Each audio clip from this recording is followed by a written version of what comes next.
কৃষ্ণ। নমস্কার বন্ধুরা, আন্তরিক শুভেচ্ছা ভালোবাসা। আমি আশা করছি আপনারা সব ঈশ্বর বা ভগবান একেবারে ভালো আছেন এবং সুস্থ আছেন। বন্ধুরা, আপনারা যদি প্রচুর অর্থ ইনকাম করতে চান, পরিবারকে সুখে রাখতে চান, তাহলে আগামী বুদ্ধ পূর্ণিমা ও চন্দ্রগ্রহণের মহাযোগে বাড়ির একটি বিশেষ স্থানে একটি লবঙ্গ ও একটি এলাচ চুপচাপ রেখে দিন। 7 দিনের মধ্যে আপনারা খুব ভালো একটা রেজাল্ট পাবেন। দেখুন বন্ধুরা, আমরা প্রত্যেকেই চাই প্রচুর অর্থ ইনকাম করতে, তা সবাইকার ভাগ্যে কিন্তু সম্ভব হয়ে থাকে না। এবং এটাও বাস্তব, কে না চায় আজকের দিনে ধনী হতে। আর ধনী হওয়ার জন্যই মানুষ দিন রাত কঠোর পরিশ্রম করে থাকে, কষ্ট করছেন। তবুও দেখা যায় একটা শ্রেণিক প্রচুর টাকা পয়সার মালিক হয়ে উঠেছে, আর অন্য শ্রেণিক সমঝোতা আর্থিক কষ্টে ন্যায্য মূল্য পায় না। তাই আজ আমি আমার এই ভিডিওটির মাধ্যমে আপনাদেরকে এমন একটি বিশেষ টোটকা বলবো বা উপায়ের কথা জানিয়ে দেব, সেটা যদি আপনারা করতে পারেন তাহলে দেখবেন 7 দিনের মধ্যেই কিন্তু আপনাদের আর্থিক ভাগ্যে উন্নতি ঘটেছে। হ্যাঁ বন্ধুরা, অর্থ আপনাদের হাতে আসবেই আসবে। খুবই সহজ একটি উপায়। তাই আমি প্রত্যেকের কাছে অনুরোধ করব যে ভিডিওটি আপনারা সম্পূর্ণ দেখুন। আমি স্টেপ বাই স্টেপ প্রত্যেকটি বিষয় আপনাদের জানিয়ে দেব। এবং আপনি যদি আমাদের চ্যানেলে নতুন হয়ে থাকেন তাহলে চ্যানেলটি অবশ্যই সাবস্ক্রাইবার করবেন। চলুন এবার মূল আলোচনায় প্রবেশ করা যাক। তবে মূল আলোচনায় প্রবেশ করার আগে আপনারা যদি মা লক্ষ্মীর আশীর্বাদ ও কৃপা লাভ করতে চান তাহলে জয় মা লক্ষ্মীর জয় লিখে কমেন্ট অবশ্যই করুন। এতে মা লক্ষ্মীর আশীর্বাদ সদা সর্বদাই আপনার উপরে থাকবে। আপনার কখনো বস্ত্র অন্যের অভাব হবে না। দেখুন বন্ধুরা, আমি সবার প্রথমেই বলে রাখি যে বড়লোক হওয়ার মূল মন্ত্র হলো যে আপনি এতটাই রোজগার করবেন, উপার্জন করবেন যার তুলনায় আপনার কিন্তু বেশি হয়, এবং উপার্জন যদি বেশি থাকে তবেই কিন্তু বড়লোক হয়ে ওঠা সম্ভব। কখনো কোনো পরিস্থিতিতে অসৎ পথে ইনকাম করার চিন্তা করবেন না, কারণ অসৎ পথে রোজগার করা টাকা কখনোই মানুষকে সুখী করে না। কোনো না কোনো মাধ্যম দিয়ে সেই অর্থ কিন্তু বেরিয়ে যায়। অনেক প্রকারে বিপদ আপদ তারা যন্ত্রণায় মানুষকে পড়তে হয়। তাই অসৎ পথে রোজগার করবেন না। তাই সৎ পথে থেকে কয়েকটি নিয়ম বিধি পালন করে শাস্ত্রকে মেনে উপায় বা ক্রিয়া করে যদি নিজেদের ভাগ্যকে ঘোরানো যায় তাহলে সেটি চেষ্টা করবেন। দেখুন বন্ধুরা, জীবনে আয় উন্নতি করতে গেলে শুধু পরিশ্রম নয়, সেই সঙ্গে আপনাদের ভাগ্যকে সঙ্গ দিতে হবে। কারণ প্রত্যেকটা মানুষের পরিশ্রম করা একটা লিমিট রয়েছে। আমরা কেউ কিন্তু আনলিমিটেড পরিশ্রম করতে পারবো না। সুতরাং নিজের ভাগ্যকে সঙ্গে রেখে আপনারা যদি পরিশ্রম করেন তাহলে আপনারা অতি অবশ্যই সুখী এবং ধনী হয়ে উঠবেন। হ্যাঁ বন্ধুরা, আপনারা প্রচুর অর্থের ইনকাম করতে পারবেন। বন্ধুরা, আপনারা অবশ্যই স্বীকার করবেন আমাদের আশেপাশে এরকম অনেকেই আছে যারা খুব অল্প পরিশ্রম করে রোজগার প্রচুর করে। কিভাবে করে? তার কারণ হলো নিজেদের ভাগ্যকে নিজেরা ধরে রেখেছে। তাই কিভাবে নিজের ভাগ্যকে নিয়ন্ত্রণ করা যায় বন্ধুরা, এক্ষেত্রে আপনাদেরকে জানিয়ে দিই, আপনারা অতি অবশ্যই শাস্ত্রকে মেনে চলবেন, ঈশ্বরের শরণাপন্ন হবেন, ওনার সান্নিধ্য থাকার চেষ্টা করবেন। দিনে অন্তত একবার হলেও নিজের ইষ্ট দেবতার নাম স্মরণ করবেন। এইভাবে দেখবেন আপনাদের ভাগ্য অনেকটাই আপনাদের সঙ্গ দেবে। এছাড়াও অনেক প্রকারের পদ্ধতি রয়েছে। আপনাদেরকে যে উপায় বা ক্রিয়াটির কথা বলছি আপনারা একবার করে দেখুন। আমি কথা দিচ্ছি আপনারা অবশ্যই আর্থিক ভাগ্যে উন্নতি করতে পারবেন। দেখুন বন্ধুরা, অর্থ ইনকাম করা সত্যিই কিন্তু কঠিন ব্যাপার, কিন্তু তার থেকেও কঠিন কি জিনিস জানেন? এই অর্থকে সঠিক জায়গায় ব্যবহার করা। হ্যাঁ বন্ধুরা, অর্থকে সঞ্চয় করে নিজের কাছে রাখা, অর্থের অপচয় বন্ধ করা, এই বিষয়গুলি কিন্তু অর্থ ইনকামের থেকেও অত্যন্ত জটিল। মানুষ আর্থিক কষ্টে ভোগে। তাই আপনারা যদি সঠিক বুদ্ধি ধরে চিন্তা ভাবনাকে সঠিক জায়গায় রেখে অর্থকে রোজগার করে সেটিকে সঞ্চয় করতে পারেন বা ভালো জায়গায় কিছু ইনভেস্ট করতে পারেন, তাহলে অবশ্যই আপনারা জীবনে একদিন না একদিন সফলতা পাবেনই পাবেন। আপনারা ধনী হতে পারবেন। বন্ধুরা, আমি সবার প্রথমেই আপনাদেরকে জানিয়ে রাখি আজকের এই উপায় বা ক্রিয়াটি প্রত্যেকেই করতে পারে। বিবাহিত পুরুষ, মহিলা বা বয়স্ক যারা রয়েছেন তারাও কিন্তু এই টোটকাটি করতে পারেন, তাতেও কোনো সমস্যা নেই। তাই আপনাদের হাতে একেবারে না অর্থ না থাকে, পরিবারে আর্থিক কষ্ট ধরুন দীর্ঘদিন ধরে লেগেই রয়েছে, ভাগ্য আপনাদের কিছুতেই সঙ্গ দিচ্ছে না, আপনাদের জীবনে প্রচুর পরিমাণে ঋণ রয়েছে, তাহলে এই টোটকাটি বা উপায়টি মন শুদ্ধ করে অবশ্যই করতে পারেন।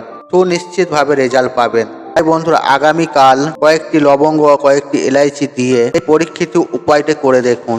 অবশ্যই নিজেদের ভাগ্যের চাকা আপনারা নিজেরাই ঘোরাতেই সক্ষম হবেন এবং আর্থিক দিক থেকে অনেকটাই শক্তিশালী হবে। বন্ধুরা এই চন্দ্রগ্রহণ ছাড়াও আপনারা যে কোনো দিন এই উপায় বা ক্রিয়াটি করতে পারেন, তবে সব থেকে ভালো হবে যদি আপনারা আগামীকাল বুদ্ধ পূর্ণিমা ও চন্দ্রগ্রহণের মহাযোগে করতে পারেন, তাহলে কিন্তু বেশ রেজাল্ট আপনারা জীবনে পাবেন।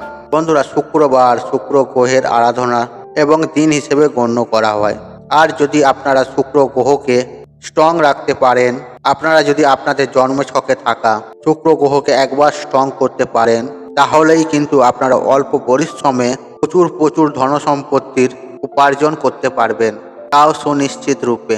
বন্ধুরা আপনারা প্রত্যেকেই হয়তো কম বেশি জানি, যেসব ব্যক্তিদের শুক্র গ্রহ স্ট্রং থাকে না তাদের জীবনে কিন্তু মা লক্ষ্মীর আশীর্বাদ বিদ্যমান থাকে না, এবং যাদের শুক্র গ্রহ স্ট্রং থাকে তাদের উপরে মা লক্ষ্মীর আশীর্বাদ সদা সর্বদাই থাকে এবং মা লক্ষ্মী দেবী বিরাজ করে। তাই আগামীকাল 5ই মে বুদ্ধ পূর্ণিমা ও চন্দ্রগ্রহণের মহাযোগে স্নান করে শুদ্ধ বস্ত্র পরিধান করে মাতা লক্ষ্মী দেবীর মূর্তি বা চিত্রর সামনে আপনি বসবেন এবং এই লবঙ্গ ও এলাইচি নিয়ে মা লক্ষ্মীর মন্ত্র জপ করবেন। বন্ধুরা মা লক্ষ্মীর যে একটি মন্ত্র অন্তত 21 বার জপ করার পর আপনারা আপনাদের ডান হাতে একটি লবঙ্গ ও এলাইচি, তারপর এই দুটিকে আপনারা আপনাদের কপালে চেপে ধরবেন এবং আপনার মনস্কামনা মনসবাসনা ব্যাখ্যা করবেন মা লক্ষ্মীর কৃপায়। অর্থাৎ আপনারা যে কারণে আপনারা এই উপায় বা ক্রিয়াটি করছেন সেটি ব্যাখ্যা করবেন। হ্যাঁ বন্ধুরা, আপনারা এলাইচি যে লবঙ্গটা নেবেন তা যেন নিখুঁত পরিষ্কার পরিচ্ছন্ন থাকে। দেখবেন এলাইচির মধ্যে কোনো কাটাকোটা না থাকে এবং লবঙ্গর মধ্যে লবঙ্গটি যেন পরিষ্কার থাকে, তার ফুল যেন পরিষ্কার থাকে। এই সব দিকগুলি আপনারা দেখে নেবেন। অক্ষত ও নিখুঁত দেখে আপনারা কিন্তু সেই লবঙ্গ এলাইচি নেবেন। বন্ধুরা আমি এখানে মা লক্ষ্মীর একটি মন্ত্র আপনাদেরকে জানিয়ে দিচ্ছি, আপনারা চাইলেও এই মন্ত্রটি জপ করতে পারেন। আর মন্ত্রটি হলো ওম শ্রীম হ্রিম ক্লিম এম কমলবাসিনী সাহা। ওম শ্রীম হ্রিম ক্লিম এম কমলবাসিনী সাহা।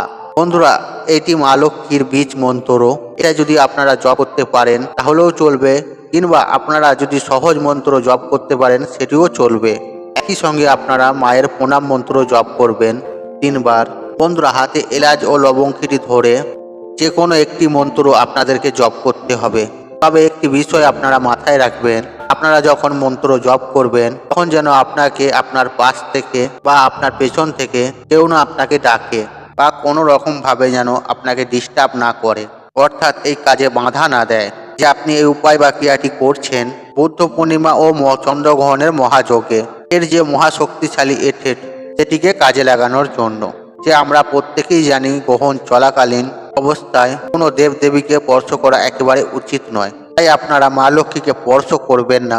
মায়ের সামনে বসুন, মায়ের মন্ত্র জপ করুন, মাকে প্রণাম করুন, আপনার মনোবাসনা মনস্কামনা জানান। তারপর একটি হলুদ কাপড়ে মুড়ে সেটিকে গিঁট বেঁধে দেবেন এবং এই ছোট্ট হলুদ কাপড়ের পুঁটুলিটি আপনি আপনার গৃহে যেখানে টাকা পয়সা রাখেন সেখানে রেখে দেবেন, কিন্তু ভুলেও আপনার মানি ব্যাগে কিংবা পার্সে রাখবেন না। কারণ এই মানি ব্যাগ চামড়ার তৈরি হয়, এই চামড়া থেকে যে নেগেটিভ এনার্জি তৈরি হয় তাতে এই উপায় বা টোটকাটি নষ্ট হয়ে যাবে। তাই আপনারা অতি অবশ্যই আপনাদের বাড়ির আলমারিতে কিংবা সিন্ধুকে যেখানে পয়সা কড়ি রাখেন কিংবা দামি জিনিসপত্র রাখেন এরকম কোনো একটি জায়গায় রেখে দেবেন। বন্ধুরা মনে বিশ্বাস রেখে আপনারা এই উপায় বা ক্রিয়াটি একবার করে নিতে পারেন, তাহলে অবশ্যই আপনি ধীরে ধীরে আপনার জীবনে পরিবর্তন দেখতে পাবেন। কিছু দিনের মধ্যেই দেখবেন আপনার জীবনে অর্থের আগমন হয়েছে, আপনাদের হাতে প্রচুরভাবে অর্থ আসতে চলেছে। তখন আপনারা অল্প পরিশ্রমের মাধ্যমেই দেখবেন আপনারা প্রচুর টাকা ইনকাম করতে পারছেন। পরিবারে সুখ শান্তি সমৃদ্ধি বিদ্যমান থাকবে। এক কথায় বলতে গেলে আপনাদের জীবনে কোনো সময় কষ্ট আসবে না, অর্থেরও কষ্ট আসবে না, বস্ত্রেরও কষ্ট আসবে না। বন্ধুরা তাই আজকের মতন বিদায় নিলাম। আশা করি ভিডিওটি দেখে উপকৃত পেয়েছেন। তাহলে ভিডিওটি একটি লাইক করুন, একটি কমেন্ট করুন, একটি শেয়ার করুন এবং বন্ধু বান্ধব আত্মীয়জনদের সাথে শেয়ার অবশ্যই করুন। মনে রাখবেন আপনার একটি শেয়ার অনেক মানুষকে উপকৃত করে তুলতে পারে। আর আপনি যদি আমার চ্যানেলে নতুন হয়ে থাকেন তাহলে চ্যানেলটি অবশ্যই সাবস্ক্রাইব করুন এবং পাশে থাকা নোটিফিকেশনটা অন রাখুন, কারণ এই রূপ নিত্য নতুন ভিডিও সবার আগে দেখার জন্য। ঈশ্বর আপনার মঙ্গল করুক। আপনি সুস্থ থাকুন, আপনি ভালো থাকুন এবং আপনি নিরোগ থাকুন। জয় মা লক্ষ্মী, জয় মা লক্ষ্মী।